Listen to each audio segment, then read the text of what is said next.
People got mad at Pat McAfee for the double entendre, I think is what you say here. But let's talk about this. The double entendre is what the South Carolina, quote, Gamecocks live on. Saturdays is for the Cocks, is what women's shirts are. But yet the world lost their mind because the world doesn't know that it is a play on the name Gamecocks. So McAfee, who has brought an incredible energy, like I do every day, to the set of College Game Day, decided he was going to do what the locals do. He was going to bring the double entendre. I think it's a double entendre. If it's not a double entendre, somebody tell me. But you know what? It makes me sound like I took 30 days to a more powerful vocabulary, which I did. My parents were teachers. Anyway, McAfee went all double entendre. And people went nuts. People didn't like it. The pristine Puritans of the world didn't like it. Oh, my God. Let's hear from McAfee on the set of Game Day talking about cocks. No, you sick fool. The Gamecocks. And he has one in his hand. Both hands it takes for McAfee to handle a cock. Gamecock. See what I'm doing here? I'm double entendring you to death. Let's hear from Pat Mac. There's one notion you need to understand.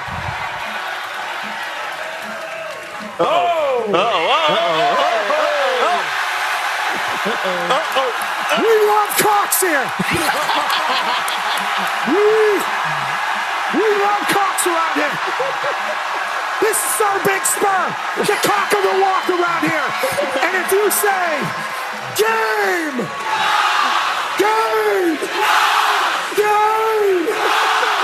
you can get all you can cock for around this town. And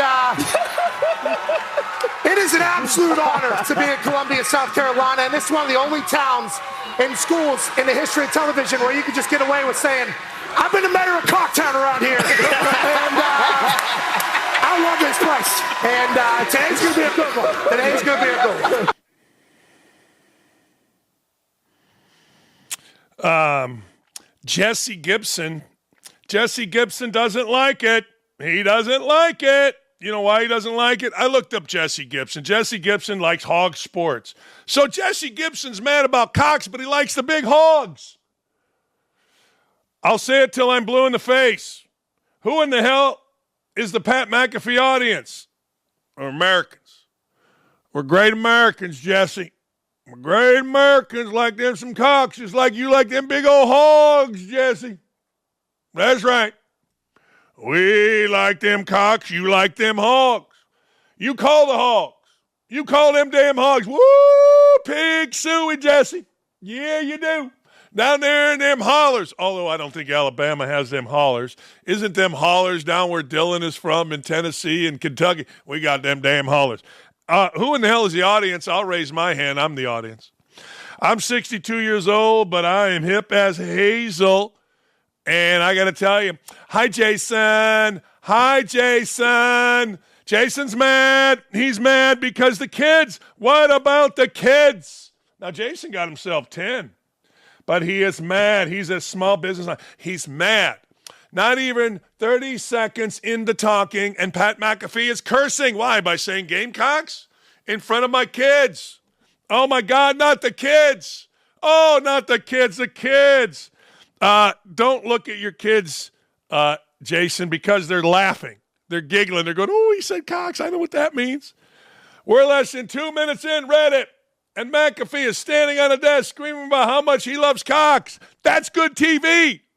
I'll say it till I die. That's good TV. What are we going to have, huh? What do you want to have? Paul Feinbaum saying, I think that Jim Harbaugh should be fired until he wins, and then I think he's great. Lincoln Riley is going to get out-coached the first night until he doesn't. I mean, you want pasty white guy up there? You want Elle Duncan telling us about don't say gay? You want Elle Duncan telling us about her stretch marks or whatever the hell she's got? C-sections, huh?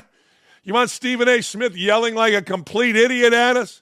Trying to act tough? Huh? Is that what you want? Huh? Of course it's not what you want. You want McAfee on that wall. You need McAfee on that wall screaming about cocks. We all do. Where's Howie? Howie Burner, potentially hot take. Now we're thinking. Now we're doing some good old-fashioned in my brain thinking. Howie Roseman's burner. Howie Roseman is the GM of the Eagles who play tonight, and they could use a win. Howie, you're a smart man. Why the angst toward McAfee? He's bringing energy. He's bringing fun. And, oh, by the way, last I looked, it's cable. This isn't ABC or CBS where we got to get that damn Howard Stern off the radio. We can't have it. Wait a second, ABC and CBS. We must have a white woman, a black woman dating a white man, an Asian woman, 2 Puerto Ricans, a house cat, and a dog. We must be perfect, ABC. Pat McAfee's the greatest thing to ever happen to game day. The man is straight comedy. That's right, Brandon. The man is straight comedy. Every day, he brings it. Every day. Now, I get it. He has based his entire thing off 2 people, me and Bob and Tom, 3 people, because we bring it every day. You got to bring it every day. Pat Mac brings it every day. And I said this last year, and I'm kind of surprised that Herbie's nice to me. I said this last year. McAfee is much needed on game day. I said game day needed 2 things. They needed McAfee for the energy and a coach. A coach that you can go, yeah, Saban said it. Remember when I had Dungy on the other day, the great Tony Dungy? I said, hey, I loved when he had the clicker, and he was clicking back and forth and telling me stuff that I didn't know. I remember this 2 years ago. I'm watching Urban Meyer on Fox. It's the best segment there is. I've been watching the wishbone my entire life. Yeah, the wishbone. Some of you may not know. Quarterback under center. 1 guy in front, fullback. 2 tailbacks behind. I don't know if you can see. Am I high enough here? 2 tailbacks behind. All right. The wishbone. You know where you got to stop the wishbone? The fullback, the first guy. Did not know this. Did not know this until the great Urban Meyer got up in front of the world with me watching and told me that. So you need a coach. And I've said this forever, too. A lot of people are commenting on McAfee's humor, his energy, his drive, all that stuff. No. If you listen to Pat McAfee, he tells you more than anybody except Saban, maybe, and Urban. Urban tells you more than anybody. Now, I'm sorry. On high noon kickoff or big noon kickoff, Urban will teach you. Urban will tell you. And Dungy did, but NBC probably said, well, we got to get more African Americans. We've got to get more diverse. Even though Tony Dungy's black, well, he's older. We got to get younger. We got to get diverse. Find a McCourty. Is there a Barber or a McCourty around? And they lost the best segment they've ever had. You know, we got to get younger. Where's a Barber? We need a Tiki or a Rondé. Or where's a McCourty? Where's a McCourty who talks like this? We can't hear what he says. Anyway, the level of stupid by the networks is that. The level of smarts by a network is McAfee. And if you don't like McAfee, here's what you do. See this? This is a TV clicker. See what's behind me? I turn on a TV every morning. And I don't even know what the hell it is. I don't know what it's hooked up to, but there's always some kind of show on about repoing cars or something on it. All right? So you know what I do with this? I turn the damn channel. I hit this one button here. And it goes to something, and next thing you know, my background pops up. My point being, you don't like McAfee, turn the channel. You have a lot of options. You turn the channel before it starts. You don't watch. You turn the channel when they're only you turn the channel when McAfee comes on. Pretty simple. You turn the damn channel when something is on it you don't like. Click. Next thing you know, I got Cooking with Julia Childs. Hello, Julia Childs. Click it again. You got the Animal Channel. Hey, look, there's a great video out there that Bob Menery did. I love Bob Menery. Bob Menery did while a guy's golfing while one deer is doing something called oral sex to another deer. It's fantastic. So you can turn the channel. You don't know what you're going to find. But stop the whining about the kids are in front of this, and he's talking about the nickname of the team, the Gamecocks. What are we going to do about the children? The children. Y'all are so ridiculous. I know our crowd watches. I know our crowd cheers McAfee on. I know our crowd watches Big Noon Kickoff, which by the way, is I don't know, is setting up records. Big Noon Kickoff. Anyway, let's move it along. What would be our show without talking about Caitlin Clark? How could we possibly do a show here without talking about Caitlin Clark? Caitlin Clark, I got people mad at me. I got people mad, man. I got them mad. I got them mad because I said I'm not interested in a 21-year-old girl. I didn't even say girl. I said 21-year-old kid talking about politics. Oh, I got people mad on Twitter. You're a misogynist. Whatever. I have no interest. None. I don't care whether Caitlin Clark tells me I'm supposed to, research the candidates and find out for you. I don't care. About a 21-year-old could tell me, or a 22-year-old could tell me anything, and I go, yeah, I don't care. No, Dan, seriously, you're on fire. Yeah, I don't care. No, Dan, really, you didn't zip up your pants. I don't care. No, Dan, really. I didn't even care if my kids were 21, 22, what they had to say, unless they had a problem. So I really don't care about anything about Caitlin Clark unless she makes a basket or misses a basket or makes a pass or misses a pass and makes the world interesting. But she's starting to kind of, don't diva it, Caitlin. Message to Caitlin Clark, don't diva this up. No. You lost one of your fans in Jason Whitlock. I saw it the other day. Caitlin Clark slams refs for her latest technical foul. See, this is why we like her. We get okay with bland people. We'll accept bland people if they are highly successful. But if you want to boom, break through the ceiling, then you become a little bit, well, not crazy, but you have a little bit of an edge. That's why I'm the most popular host in the history of radio, now streaming. Got a little bit of an edge. You sit there. It's like the movie Airplane or the show 30 Rock. You got to listen closely, because if you listen closely to me, I'm going to give you some good stuff, and you're going to be like, did he just say that? Not dirty, not nasty, just funny sometimes. And that's what Caitlin Clark gives us. Yeah, she's banging in threes. Yeah, she's throwing behind-the-back passes. Yeah, she's doing great stuff. But there's this little edge to her. She might drop an F-bomb. I dig it. I dig women dropping F-bombs. No, I don't. Actually, I've changed my view on that. I don't like women dropping an F-bombs. I don't. I think you women out there dropping F-bombs are stupid. I think you guys out there dropping F-bombs in front of women are dumber. Really, really dumb. Like stupid. Don't do it.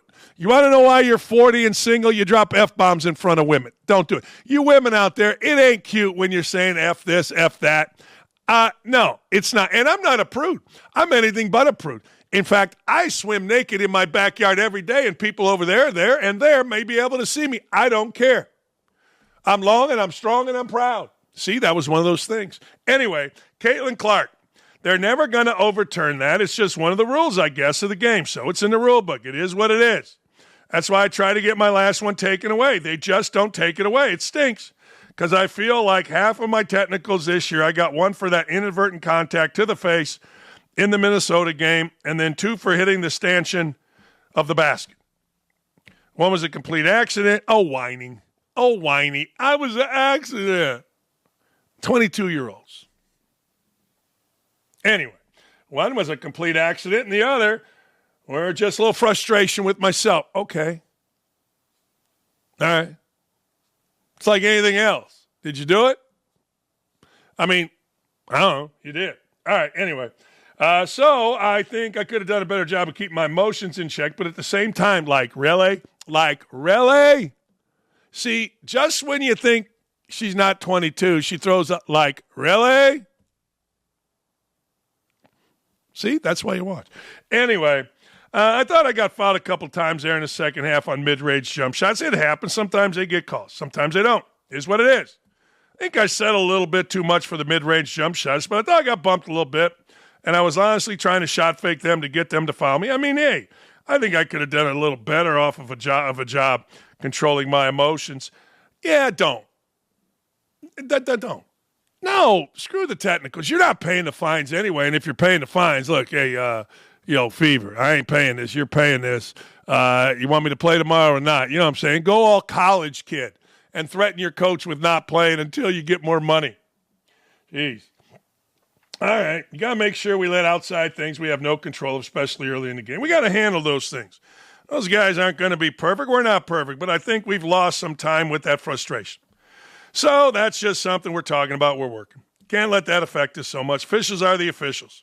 That's what Christy Saenz says about Caitlin Clark's technical.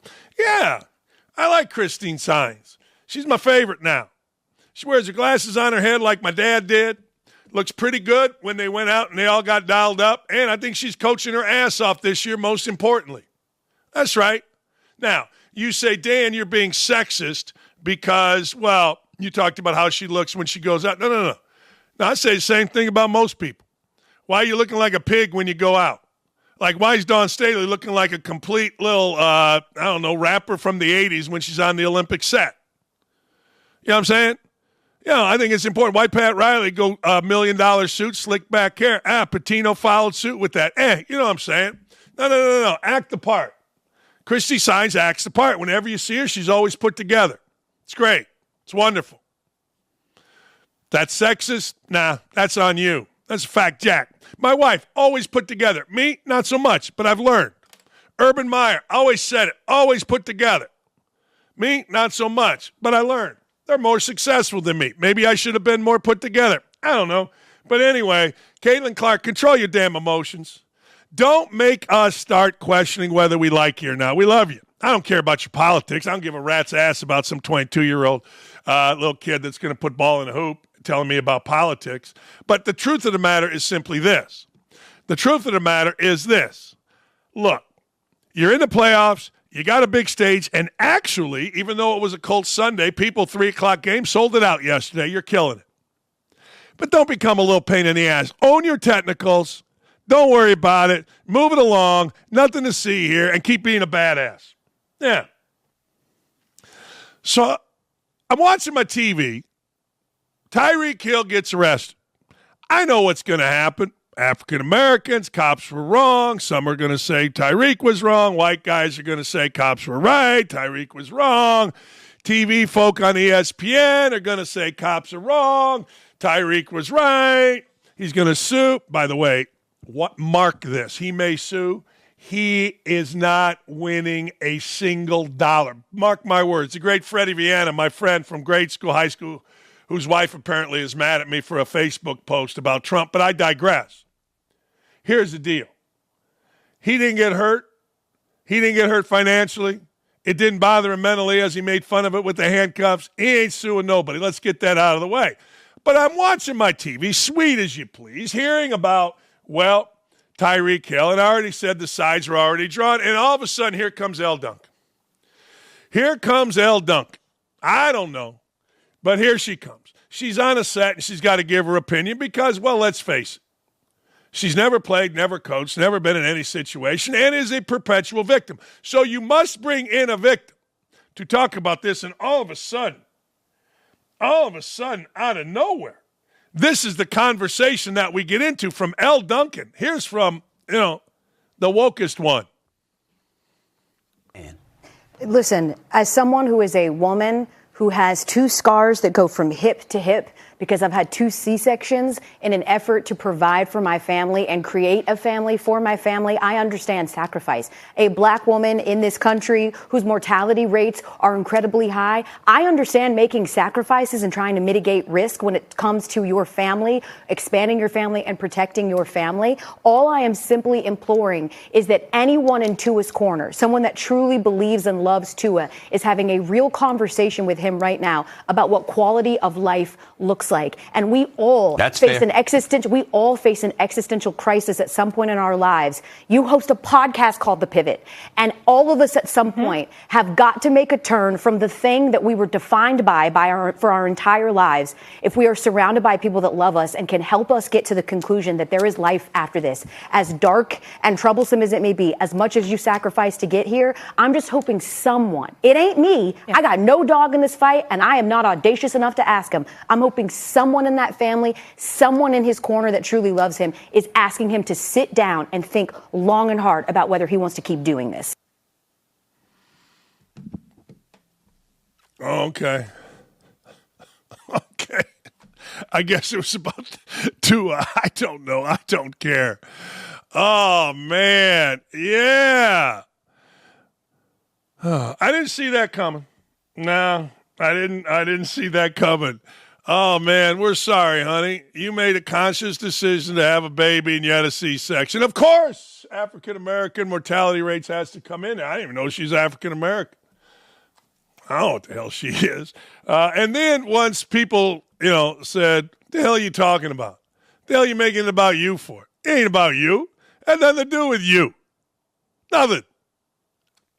Anyway, here's the deal. If it hasn't been abundantly clear by now, and my timeline is filled with misogynist comments from flag avatars with aviators on how I've done the Lord's work, look forward to getting Wokey of the Month or whatever absurd BS title y'all come on. Why, yeah, I mean, you should. I mean, everything's a Look, understand this. You cannot criticize a woman ever, for being an idiot on national TV, or it is misogynist. I'm surprised she didn't throw the race. Is there racist in there? So people put a flag. We're mad about flags. Now, people can't post a United States flag in their avatar and aviators or whatever the hell all this is. Man, good for Elle Duncan. She got up there and made herself look like a complete idiot.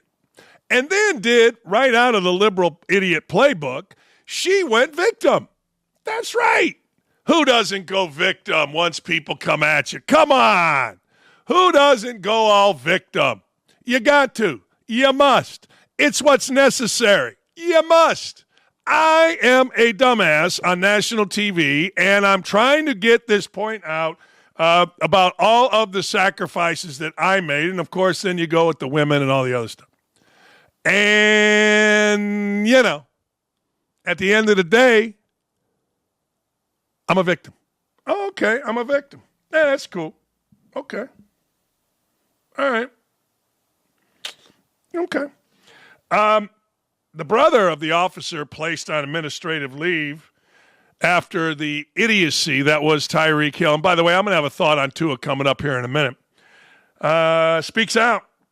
Dano Torres, his brother David, has given his take on his brother's actions during the incident. If you watch the video, he didn't follow instructions from the get-go.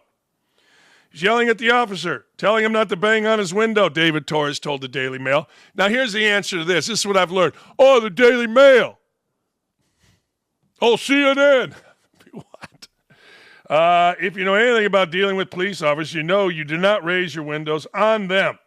The officers have every right to keep themselves safe. I agree with that. And that's exactly what happened. They were keeping themselves safe. Now, look, I got to tell you, I agree. If I'm a cop, man, you would have to make a business decision every time you're sitting on that highway pulling somebody over. You get pulled over. I've been pulled over 100 times. You get pulled over, you're not the happiest guy. You get pulled over, you're anxious. You get pulled over, you're not. You get pulled over, you're upset. You know what's coming, higher insurance rates and all the other stuff. All right. Cop knows this. Now, guy like me, fine. Oh, everybody ain't like me.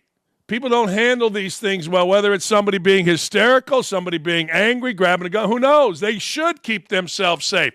And if you've got tinted windows and you're yelling at a cop and you're not rolling them down, if I were the cop, my natural assessment would be this guy's going to kill me. That's the level I would get to. Because while I get it, y'all lose your mind with cop killings, the numbers actually say no. There's been more cops killed now than the other way around. I think I saw that the other day. If not, it's close. Torres' brother is 1,000% right. And I got to tell you, every husband of a cop, every wife of a cop, every child of a cop, every mother, father, aunt, uncle, brother, sister of a cop is glad they do keep themselves safe. That's it. They're glad they do. So, anyway, long story short, I hope nothing happens to these cops, and I hope Tyreek Hill learns a lesson. Now, he is never suing. I mean, you may see a lawsuit is filed, but pay attention what happens to that lawsuit. Ain't nothing happening. Hey, I do want to talk about Tua Tagovailoa. Tua Tagovailoa, everybody's got an opinion on. Here's my deal. This is the way I look at it as a father and as a former player and as a coach. This is how I look at it. Do you love football? Do you have this burning, crazy Peyton Manning driving over, as Tony Dungy told us, 3 hours after practice to work out Anthony Gonzalez, work out for an hour, then drive 3 hours back after practice, 3 days a week, desire to be great at football? That's number one. And if you don't, then you must quit. And I'm not saying that as anything other than a father, a coach, and a former player. If you don't love it, and believe me, people growing up love it. I loved basketball. I could not wait. Think about this, to get home, get in my driveway, turn WLS on in Chicago, and play basketball by myself. One-on-one, one on nobody, or if my neighbor came over. I didn't even actually like when I loved it. Couldn't wait to do it. Went and played football, like the off days when I could play basketball better. That told me don't play football. But if you love it, you got to keep playing. That's number one. Hang on, there's more. What's your bank account like? You can say it don't matter, but it sure the hell does matter. I mean, now that I'm 62, wait a second here. Now that I'm 62, I look back and said, damn, I should have kept that West Virginia job where I was making $500,000 a year for 7 years, as opposed to Bowling Green where I made $125,000 for 5 years. A little difference in my retirement account now. Fine. Do you have enough money? Now, I'm not talking about enough money for a guy like me or you or anybody else. I'm not talking about that. I'm talking about enough money. Enough money to go about the business of freaking retiring. Because that money's going to have to last. Yeah, you might get in TV. Yeah, you might get an endorsement. Yeah, you might get something. Okay. But the truth of the matter is, do you have enough money? Last, can you look yourself in the mirror? Can you look yourself in the mirror if you retire? That's the most important thing. Nobody can tell you that. Absolutely nobody can. I live by the mirror. You know, I get people saying, you did this, you did that. They're right. I look in the mirror. Maybe I'm right, maybe I'm wrong. I look in the mirror and get mad about all the little things, really little things. I do. I do. I look at all the little things that people don't even know and get upset more by them. Can you look yourself in the mirror if you retire? Can you look yourself in the mirror if you play? You know, all the people talking about it, all the people saying one way or another what he should do, hell no. They can't know. You know, the idea that Mike McDaniel said that if we care about Tua, we won't worry about what he should do in the future. I'm not going to lie to you. My father died. I didn't get a card from Tua. I don't care about it. I don't want anybody to get hurt. But I'm giving you my advice. But, I mean, my day goes on with or without Tua. Well, why would I care? I mean, seriously. Doesn't make any sense to me. If you care about him, you won't worry about his future. I don't. I mean, I care about him like I care about every other human being. I hope he's well. I don't want to see anybody get hurt. But you can't talk about his future if you really care about him. All right. Okay. I guess. What happens with that contract if he retires? I don't know. Let me ask you a question. Last thing. And this is the most important. He's 26 years old. Did you ever, at 26 years old, ever make a decision based on when you were 55 or 60? Ever? Did you ever go, better not do this. It's going to affect my health at 55 or 60. I'm 62, and I can tell you point blank, hell no. Hell no. Now, this is different. I get it. There's studies. There's all kind of research. And I'm going to get to that in a second. But did you ever, as a 26-year-old, give a rat's ass what happened when you were in your 50s or 60s with your health? No, you didn't. No. But I will tell you this also. The great Bobby Dakich, my mother, said, life is a dream. You wake up and all of a sudden you're 50. Well, I got to tell you, she's right. 27 becomes 50, becomes 60 like that. It does. Tell me I'm wrong. Doesn't seem like it, but all of a sudden it is.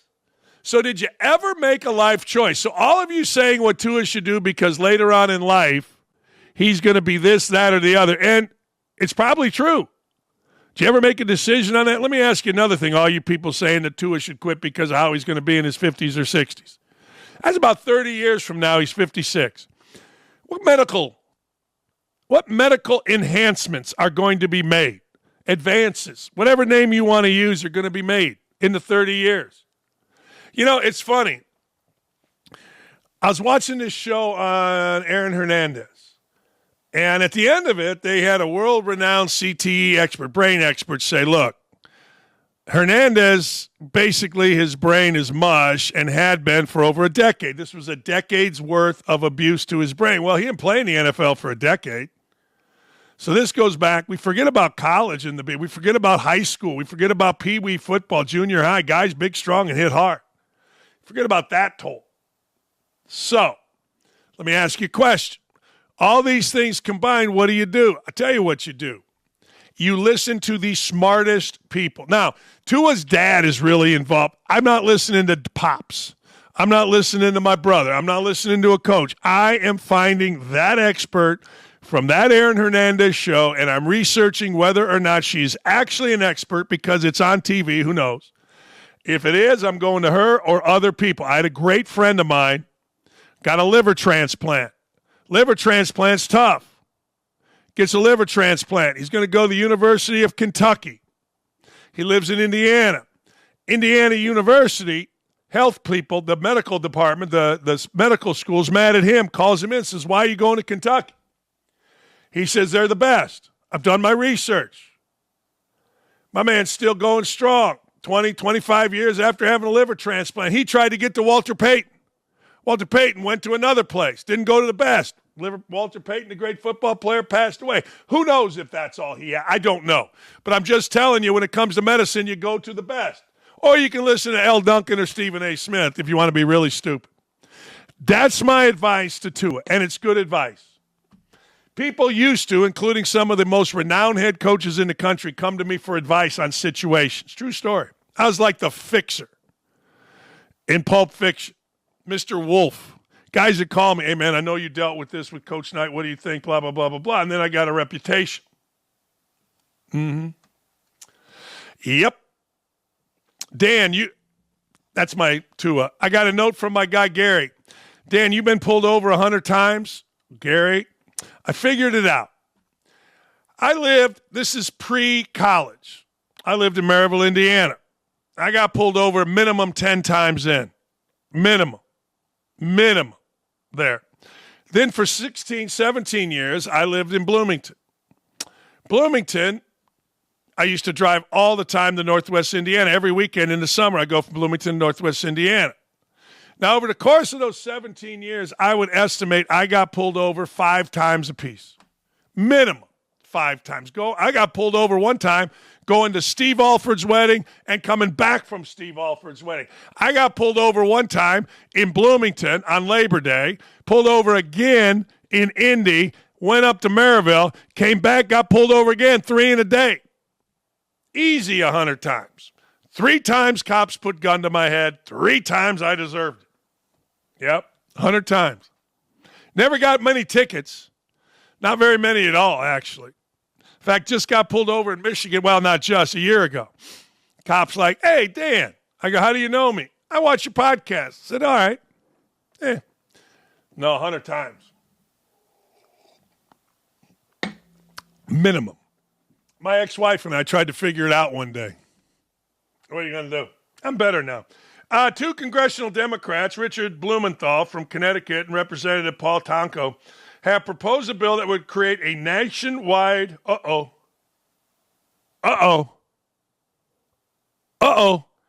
nationwide ban on sports betting. Who the hell do they think they are, Nick? And Nick wrote, state regulation is faint-hearted and half-baked. That's why we need a national standard, not to ban gambling, but simply to take back control over an industry that is out of bounds. We need to address addiction of all kinds. If not, we're failing in our responsibilities. Oh, bite me. It's the United States of America, baby. You got an addiction? All right, it's part of freedom, baby. I mean, I don't know what to tell you. American Gaming Association Senior Vice President of Governance Relation, Chris Seilke, responded, inducing heavy-handed federal prohibitions is a slap in the face to state legislatures and gaming regulators who have dedicated countless time and resources to developing thoughtful frameworks unique to their jurisdiction. Nick, they can't do this to us, Nick. I will not have this, Nick. I will not allow this, Nick. How do we fight this, Nick? I must have gambling in my life. What are we talking about, Nick? Where are you at on this? I'll tell you what, though, if they get rid of sports betting, I've been so bad lately that I might actually be saving a lot of money. So maybe it's not terrible. Maybe it's not terrible. Oh, man, I love me some Nick. Yeah, I get that. I do. I totally get that. I am of the opinion that it's all about me, and I get that. Look, if I'm on a heater, let's not get rid of sports gambling. If I'm not on a heater, let's get sports gambling the hell out of here. I get it. And I'm on currently a heater. That's maybe why I'm saying I don't want sports gambling gone, big dog. No, I'm seriously. on the coldest streak alive, bro. I'm on the coldest streak alive. So let's get rid of it. Screw this shit. All right. Okay. All right. No. You're only one text away from me tonight telling you who me and the sack man are going to bet from getting on a heater and falling in love again. That's right. You're only one text away from me, and I will text you tonight who the sack man's taking. Fair enough? All right, I'm putting 3 units on it then. Whatever he says, I'm putting 3 units on it. All right. Hey, let's talk NFL real quick. The great Doug Gottlieb tweeted out Anthony Richardson is not an NFL quarterback. Oh, man, I got a lot to talk about on my afternoon show, but I also got to tell you, I told you I like Derek Carr. Derek Carr a couple years ago came into Indy when the Colts had to win a game to go to the playoffs. Lucas Oil Stadium, interim coach with the Las Vegas Raiders, and Derek Carr dominated the entire building, including me. I'm a big shot, so I was in a suite with my wife, my stepdaughter, and one of her friends. That's the kind of way I roll. And Derek Carr was a bad boy. 44 points last night. I like Derek Carr. I like when the Cowboys lose. The Raiders beat the Ravens. How about that? And guess what? I won money on that one because the sack man told me, take the Raiders. He also told me take New Orleans. Sack man on fire. I got to send Nick out. I got to send Nick my or his picks. Packers, Colts. Look, here's the deal. I live in Indy. If you're going to lose to Malik Willis, and we're going to talk to Chad Withrow about this, I guess they didn't lose to Malik Willis. They lost to a run game that now in 2 games the Colts have given up to, I think it's 473 yards, I think something like that, rushing. It may have been the boringest, quickest game ever. The Colts sucked offensively. I know. Mina Kimes and all the other little kids at ESPN they love themselves some Anthony Richardson, and they love themselves some Shane Steichen. But I got 2 words for you. Bite me. That's right. I said it. I meant it. Bite me. Johnny Football is no longer playing football. But I feel like Johnny Football is reincarnated in Baker Mayfield. Baker Mayfield's running all over the place, slinging the caca. Tampa Bay's looking good. Mayfield's looking good. And they whooped up on Dan Campbell and the Lions. This hit me. Dan Campbell's now doing commercials. I don't know. My favorite running back, and he is my favorite running back, Isaiah Pacheco with the Kansas City Chiefs. I love the way that guy runs, and I love the way he was described as running angry. Pacheco has a broken fibula. I think he's out for the year. That's sad news. Chiefs got lucky, got a kind of a good, kind of a bad pass interference call and got it done. But see, I look at sports different. Why is Dan Campbell? Why the hell is Dan Campbell doing commercials? Be Dan Campbell. Bite someone's knee pads off. Don't be doing like a Waffle House commercial. Stop it, stupid. Win some football games. The great Kevin Harlan, look, I think he's America's broadcaster. I do, because when Kevin Harlan, he's on radio tonight doing Monday Night Football, but Kevin, when you're doing a game, man, look, I work with Tirico, Dave O'Brien, Jason Minetti, great announcers, but I always said the one guy I want to sit next to during a game is Kevin Harlan, because I don't even know if my big mouth would talk. I would just sit there and laugh. It seems like you have a great time doing games, man. I'd enjoy working with you. I'll tell you that right now. That'd be a lot of fun. I'd pay for that opportunity. That'd be terrific.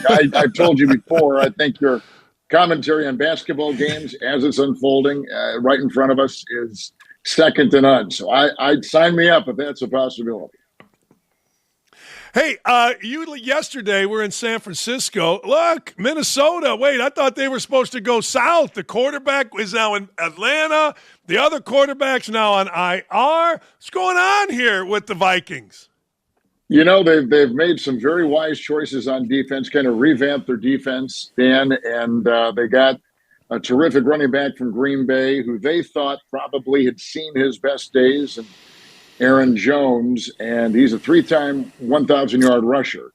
And still, I think, with a lot left in the tank. And he showed it yesterday. Maybe not as great an influence as he'll have on that offense. But Sam Darnold, who was number 3 pick by the Jets, 5, 6, 7 years ago, has kind of meandered his way through the Jets and through Carolina, and then made the wise choice of accepting a backup job with San Francisco last year to kind of rebuild himself. And because of that, immersing himself in that culture, he has swung, it appears, his career around. And he has become a quarterback who has better footwork, better calm in the pocket, has a better command of the offense, and certainly has the natural talent. So he's been in the league for 7 years, and he's only 27. And yet he's played 2 significantly good games to begin this season with a brand new team. And of course, it doesn't hurt to have Justin Jefferson, who did get injured yesterday in Minnesota. But I think he feels like it's a short-term injury, and he'll be back maybe even as early as this week. So Vikings, they're well-coached, terrific offensive mind, and Kevin O'Connell. There's a lot to like about that team. In that division, if Green Bay can stay above water, and Detroit we know is going to be strong, and the Vikings are now 2-0, and even Chicago was a little pesky last night in Houston, that might be the best overall division in pro football right now. I want to go back to something, and I'm actually serious about this. Did you ever – I want to talk about you for just a second. Did you ever – you've been doing this a long time. Did you ever – feel the need for a reboot in your own career? Did you ever do something that kind of rebooted yourself in your own career? After every broadcast, I think I need to reboot. That's how I feel about it. Oh, shut up. I think all of us who do play-by-play probably take off that headset at the end of that game and just go, oh, my God, what did I just say? Or how can I get better? Or what am I going to do? Or whatever. I think there's always ways to improve. Very luckily, I've been with the same employers over my career for multiple years. I've not had to go out and look for a job. I'm going to have to this year after TNT. It appears it's going to lose the rights to the NBA. Or I may just say, you know what, organically, it's a good time to put the brakes on and thank the NBA for giving me more than I could have ever asked for in a broadcast career with professional basketball. But I do think those moments are good. It's, just like the beginning of a new day, man. You begin a new day. The future is perfect, right? You can kind of create your own scenario. And so I truly do kind of try to think about how can, like coaches always say, get 1% better. You've probably said it a million times to your kids that you've coached. If you get 1% better, that's a step forward. And I guess I kind of approach broadcasting the same way. Let's see if I can get better with this broadcast than I was with the last one. Nobody listens to this, so you can say whatever you want. But as a Wisconsin guy, how hard is it to do a Minnesota game? Is there, you've been doing this long enough. I'm sure you put it aside. But you're well known as, a Wisconsin guy here. Well, I did the Minnesota Timberwolves for 9 years, so I've got a real attachment to the Twin Cities. That's right. And so I had built that in, but we only lived up there for a year. I commuted for 8 years. We moved back to Kansas City. My wife and our 2 young daughters, and I flew back and forth almost every day for the games for those 8 years and loved it. And without those years doing the Timberwolves, I know my career would not be as fortunate and as lucky as it's been. But there really is a competitive slant between Minnesota and Wisconsin, the Twin Cities and Green Bay, the Twins and the Brewers. It's real. And when the Vikings and Packers play, there is no – in fact, I've got that game in a couple of weeks at Lambeau Field. So I'm kind of looking forward to doing that, but only because it'll be two good teams. It'll be the setting of the most historic stadium in pro football, and teams probably trying to get some kind of leg up on the other through the first month of the season. But I you know what? I don't when I've done Super Bowls, and I've done one with the Packers. My dad was with the Packers for many years. I'm pretty selfish that way. I'm rooting for a good broadcast. I'm rooting for our crew to do a great job, and I don't care who wins or loses. If the Packers win, or the Kansas City Chiefs for 9 years on radio, if the Chiefs would win, if I'm doing one of their Super Bowls, great. But if they're not, I'm selfish for our broadcast concern. I'm just anxious to do the best possible job I can do, and the fairest job I can do. I always want to be down the middle. You know, people always ask. I remember being with Mike Tirico, and people would ask, "All right, what's harder, football or basketball? Which is? Which do you get the headset?" You mentioned taking the headset off and going, "Oh man, I'm tired." You know what I mean? I think football clearly is. You're away from the field. You can't see the faces. The numbers sometimes get scrunched up on jerseys. You've got constant substitution patterns from one play to the next. All these sub packages, 5-6 new players at a time. You got a long roster of names to know.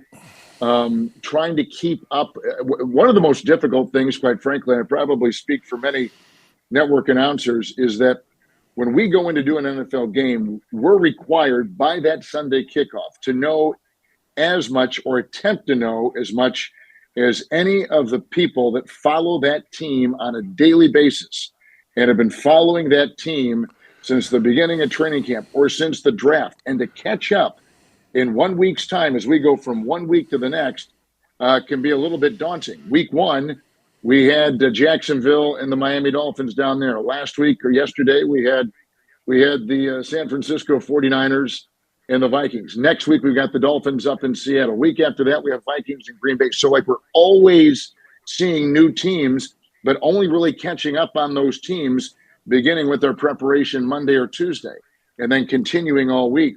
So you're trying to plow through just reams of information in such a short time. And to try to be up to speed on those teams, it's challenging. It's a great challenge, and we all like it, but you want to do a fair and honest and good job for each team's fan base, and that's a challenge. But we all enjoy that challenge and do the best we can. Tirico used to tell me if I did football, I'd get fired. He said, you'd be fired in 2 games because there's too much time to talk. There's too much time, or baseball, there's too much time, and you'd say something stupid or off the cuff, and next thing you know, you'd be in some type of social media jail forever. But hockey, to me, have you ever done hockey? Hockey to me feels like at the end of the game, I'd need to get, I'd lose 50 pounds trying to figure the names and how fast and all that stuff. You're right. That's why I have such respect for the terrific, now retired NHL broadcaster Mike Emmerich. I talk with Kenny Albert occasionally about broadcasting hockey. It is so hard to describe, because one of the things, especially on radio for broadcasting, is geography. Because if you're broadcasting to someone driving, if you can at the very least give him or her the geography of the field, of the diamond, of the court, I think in their mind's eye, they can picture, where the guy is, where the woman is, where the shot's taken, how the defense is playing, and things like that. On TV, you can see so much. And Sean McDonough is a friend. And I asked him the other day, how do you know when to do the play-by-play when you're doing hockey, when there's kind of some inconsequential, digging the puck out of the corner, or just small passing, or just a quick ricochet, and then they start it again, and then they started like there's so much small segment portions of hockey. Rarely do you have here's the long cross ice pass and down ice it goes, and here's the guy at the top of this. In football, you can see a play kind of developing, sometimes in slow motion. In basketball, you can see him whip it around the perimeter and a guy setting up for a 3 in the corner. But in hockey, it's just so erratic and spastic that you can't, I don't think, really do it justice. There have been some. Sean is one of them. Kenny Albert is one of them, both friends of mine. But clearly Doc Emmerich was as good as the sport has ever known. And I do think the inflection of his voice was so captivating that even if you were, making soup in the kitchen, or you were making a bed, or working, tying your kids' shoes, if you heard that voice rise, you quickly turned around because you knew something important was going on. And that, I thought, was the charm of and the grace of what he did as a hockey broadcast. But you're right. Yeah, in basketball, it's almost kind of like it's a breezy running conversation. In the NBA, they probably don't even need an analyst until there's a dead ball, free throw, or in and out of a commercial. The college game is the perfect game to broadcast. There's a slower clock, longer clock. The kids aren't as good. They're not as fast. They miss more shots. So there's room there. There's space for the play-by-play guy to do what he does, the analyst to give, a nice capsule of what's going on. Play-by-play guy picks it up again, in the last couple seconds, last 5, 6, 7 seconds of that shot clock, and he can do his job. I always thought college, that's when I do the tournament for CBS and Turner.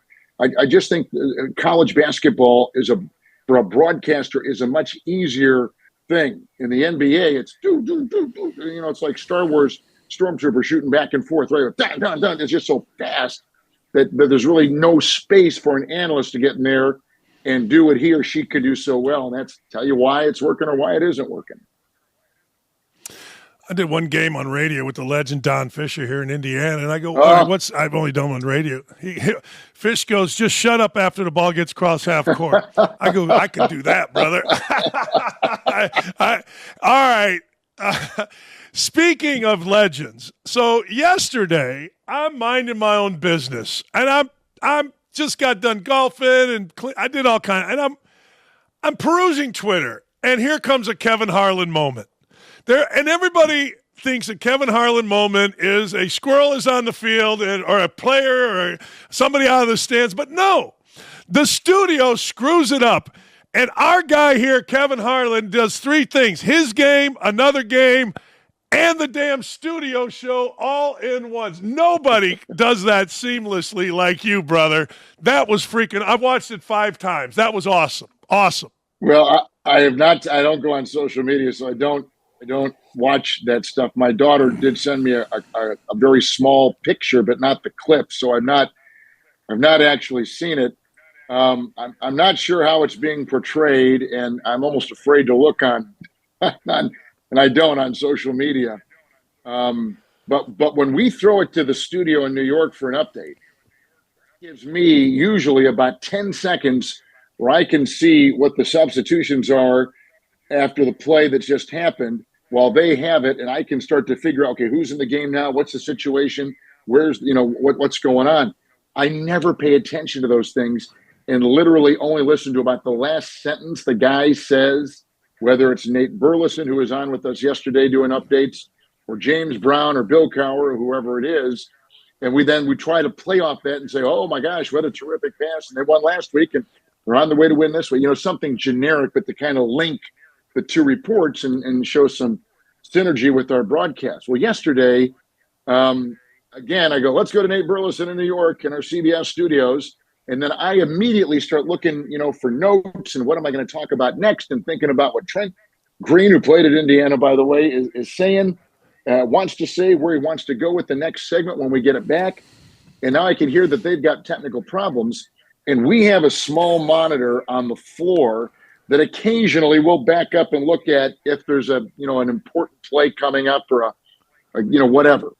And I didn't do any of that. I wasn't really listening. I just heard him kind of saying, hey, I can't hear anything. I think that's what he said. And then there was just blank. And I thought, well, I hear you. Let's go. And then so now I'm leaning back and I don't even know what game he's doing. I don't know what update he's doing. I don't know the teams he's going to talk about. I don't know what's going on in the game. And literally, I'm in my chair just like this and back up and catch this ball in mid-flight. And I see at the bottom, it's captioned Jets at Titans. So it's Aaron Rodgers. And I really don't even know what I said. But my daughters, who monitor things like that for me, said that there's been a lot of talk about it. So I don't really I'm going to have to go back and look at it today. I'm getting ready for a game tonight, so I'm going to have to go back and look at it somehow. But it was one of those weird things that just happened. And, I kind of like you, Dan, I'm kind of loosey-goosey in that booth. I'm up there having fun, and I don't feel pressure. I feel an obligation to do the best I can, but I don't freeze. I don't go speechless. I just kind of have fun with it. And that's what we did yesterday. And I guess it worked. I don't know. My daughter said, don't worry about it and move on. I'm going to, but I have not seen the clip. I have not gone back and seen actually what happened. Kevin Harlan is such a legend. The CBS studio couldn't hear him, so he just went ahead and did the update himself. That's one take. Yeah. Greatest Probably announcer in the job. game. Greatest announcer in the game. Best announcer in the game. Only Kevin Harlan can call both games. Hey, more Harlan doing 2 games at once. Kevin Harlan can call me walking to my mailbox, and it'll sound like the most exciting thing in the world. Best in the business.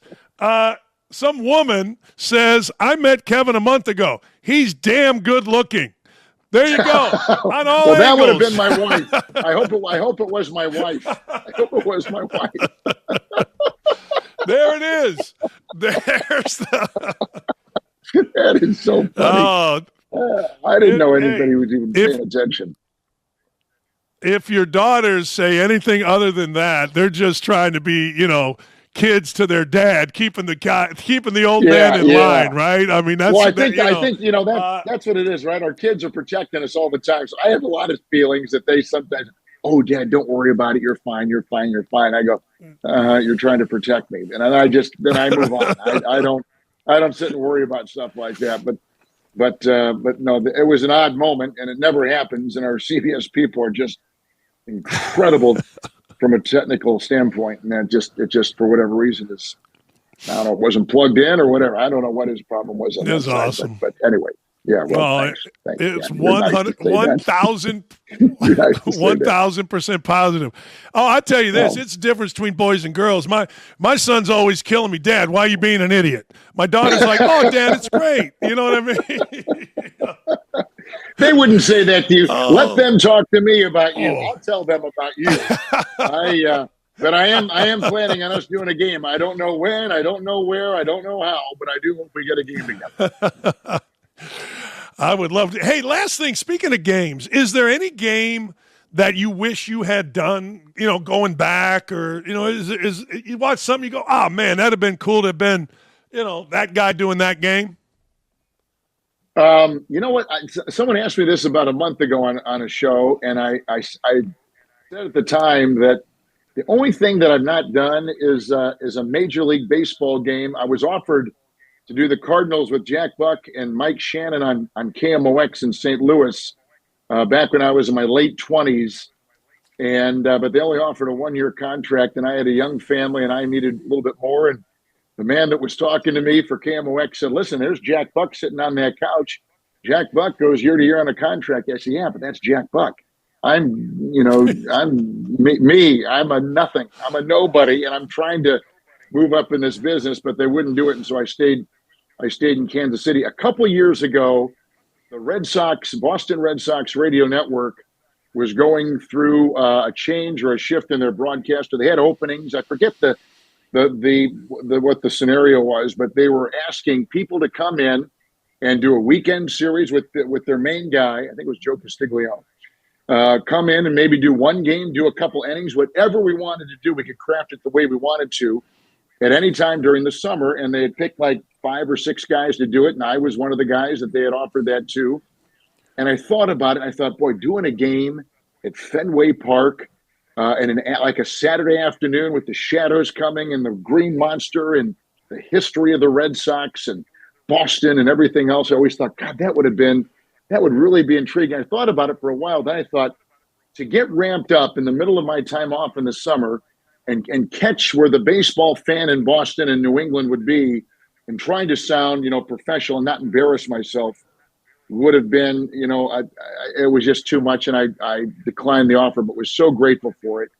That's kind of the only thing I've ever regretted, I think, in my career was that not gone there for even just do a couple innings, but I could have done the weekend series at Boston's Fenway Park. And baseball, you have time to paint the picture and get into topics and, really bring out a game. And I'd just be doing one game or a couple games in 162. But that franchise and that city and that ballpark would have been very intriguing. And I guess that's kind of the only thing in my career right now that I really kind of wish I had maybe pursued a little bit harder. I'm keeping you too long, but baseball's interesting. Dave O'Brien and I did 3 or 4 years together on Tuesday nights. Did you? Oh, my gosh. Yeah. I said, Obi, why don't you want to – how about this? He was on the radio. I go, Obi, he's now the TV guy. I go, Obi, why don't you do the TV? He goes, well, I'll tell you why. I don't want to wear a jacket and tie every day in the summer. I go, what? He goes, yeah. And now they've relaxed those rules. Now you don't have to. You can wear a polo. He said, yeah. I'll never forget, we're sitting on a beach in Puerto Rico doing a tournament and having a beer, and we're talking. And I go, Obi, what? He goes, yeah, I don't want to wear a jacket and tie. I don't want to wear a tie shirt. No. So I'm doing – now they changed it. Now Obi's on TV. So there you go. That's exactly. The in-depth nature of broadcasting. Great broadcasting. Yes, it is. You're right. Yeah. It's a funny business.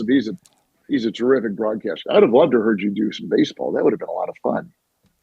I'd have gotten fired. I have too much time. Too much time, as Trico said. Trico. Every broadcast, Kevin, every broadcast, I think we did it for 5 years. He'd put his hand on my knee, look at me and go, we need these jobs. We need these jobs, Dan. Keep that in mind. I'm like, oh, okay. That's so Mike. That's so Mike, isn't it? Mike. Oh, my gosh. So Mike. Oh, he's the best. I love that guy. I absolutely love that guy. We need these jobs, Dan. It stayed with me. We need these jobs. Hey, we need these jobs. Tell Sam and Olivia hello for me, please. And thank you for coming on. Thanks. It's been too long. And I love your work and love you on basketball. And you're so nice to have me on. Thanks so much. Great to see you. Great to visit. Awesome to have the great Kevin Harlan on. He is absolutely fantastic. As I tell you, he mentioned it, when I hear Kevin's voice, I watch. I don't care. I do. I don't know what game is on. I don't care.